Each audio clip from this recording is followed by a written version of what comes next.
விஜயா கோவத்தோட பார்வதி வீட்டுக்கு போறாங்க.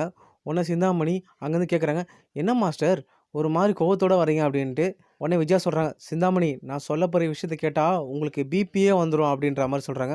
"என்ன மாஸ்டர் சொல்றீங்க? அப்படி என்ன நடந்தது?" அப்படின்னு கேட்குறாங்க. உடனே விஜயா சொல்றாங்க, "சிந்தாமணி அத நான் எப்படி சொல்றதுன்னே தெரியல. உங்க பொண்ணு எப்படி ஃபாரின்லாம் போய் படிச்சுட்டு வந்தாங்க. இந்த மாரி ஒரு வேலைய பண்றாங்களே!" அப்படின்ற மாரி சொல்றாங்க. உடனே சிந்தாமணி கேட்குறாங்க, "என்ன மாஸ்டர் சொல்றீங்க? எனக்கு ஒண்ணும் புரியல. கொஞ்சம் தெளிவா சொல்லுங்களேன்." அப்படின்றாங்க. உடனே விஜயா சொல்றாங்க, "சிந்தாமணி உங்க பொண்ணு இந்த பூக்கட்டுற மீனா இருக்கால்ல, அவன் தம்பி கூட சுத்திட்டு இருக்காங்க." அப்படின்றாங்க. உடனே சிந்தாமணி கேட்குறாங்க, "என்ன மாஸ்டர் சொல்றீங்க? உண்மையாவா?" அப்படின்றாங்க. "ஆமா சிந்தாமணி நான் பார்த்தேன். அதுவும் இல்லாம 2 பேரும் கட்டி புடிச்சுட்டு போறாங்க. ஏதோ அவங்களுக்குள்ள ஏதோ பழக்கம் இருக்கு.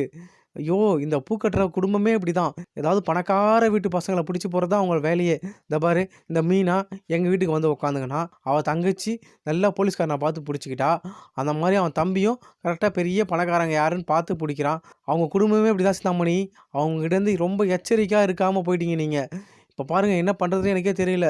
இதுக்கு ஏதாவது ஒண்ணு பண்ணணும் நீங்க சீக்கிரம்." அப்படின்ற மாரி சொல்றாங்க விஜயா. உடனே சிந்தாமணி சொல்றாங்க, "மாஸ்டர் அப்படிலாம் என் பொண்ணு பண்ண மாட்டா. என் பொண்ணு மேல எனக்கு நம்பிக்கை இருக்கு. நான் சொல்றவங்கள தான் கல்யாணம் பண்ணிப்பா." அப்படின்ற மாரி சிந்தாமணி சொல்றாங்க. உடனே விஜய் சொல்றாங்க, "சிந்தாமணி நான் 2 கண்ணால நான் பார்த்துட்டு வரேன். வேணா உங்க பொண்ணுக்கே நீங்க ஃபோன் பண்ணி கேளுங்க." அப்படின்ற மாரி சொல்றாங்க விஜயா. உடனே சிந்தாமணி ரேகாவுக்கு ஃபோன் பண்ணி கேட்குறாங்க, "ரேகா கண்ணு நான் ஒரு விஷயம் கேள்விப்பட்டேன். அது உண்மையான்னு நீ சொல்லு." அப்படின்றாங்க. "என்ன கேள்விப்பட்டீங்க?" அப்படின்னு சொல்லிட்டு ரேகாவும் கேட்குறாங்க.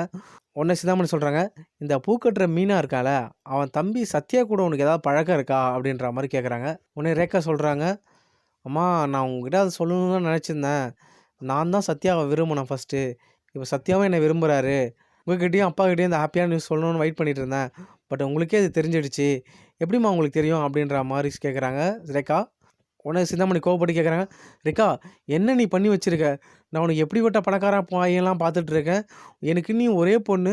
அதுவும் பூ கட்டுற குடும்பத்தில போயிட்டு நீ பார்த்துருக்கியே! உனக்கு இது கொஞ்சம் கூட உனக்கு அறிவே இல்லையா?" அப்படின்ற மாரி திட்டுறாங்க சிந்தாமணி. உடனே ரேகா சொல்றாங்க, "அம்மா உங்க பணம் எல்லாத்தையும் தாண்டி சத்யா ஒரு குட் பாய்ம்மா. அதுவும் இல்லாம அவனுக்கு பிசினஸ் நாலேட்ஜ் நெறைய இருக்கு. கண்டிப்பா ஒரு நாள் இல்லனாலும் அவன் நல்லா வருவான்ம்மா." அப்படின்ற மாரி சொல்றாங்க. சிந்தாமணி சொல்றாங்க, "ரேகா உனக்கு எதுவுமே தெரியல. உன்ன நம்பி ஏமாத்திட்டாங்க. அவங்க அக்கா மீனாலாம் பெரிய ஃப்ராடு. எனக்கு பூக்கட்டுற தொழில்லயே அவ தான் எனக்கு முதல் எதிரி. அவங்க இந்த மாரி பணக்கார பசங்கள பார்த்து தான் ஏமாத்துவாங்க. அந்த குடும்பமே அந்த மாரி தான்.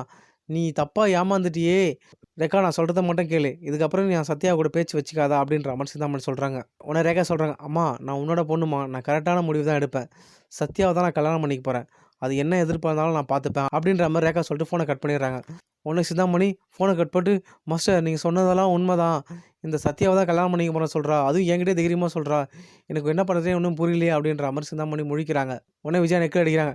"என்ன சிந்தாமணி என் பையன் மனோஜுக்கு கேட்கும்போது என்னென்னவோ சொன்னீங்க. இப்போ ஒரு சாதாரண ஒரு பூ கட்டுற குடும்பத்தில போய் சம்மந்தம் பண்ண போறீங்க. இதுக்கப்புறம் நீங்களும் பூ தான் கட்ட வேண்டிய வேலை இருக்கும் போல." அப்படின்ற மாரி விஜயா கிண்டல் பண்றாங்க. "அந்த அளவுக்குலாம் நான் விட்டுற மாட்டேன். இன்னைக்கே நான் என்ன பண்றேன் பாரு." அப்படின்னு சொல்லிட்டு சிந்தாமணி தான் அடியாளுக்கு ஃபோன் பண்ணி சத்யாவ அடிக்க சொல்றாங்க. அதே மாரி சத்யாவ அடிச்சு காலெல்லாம் உடைச்சிடுறாங்க.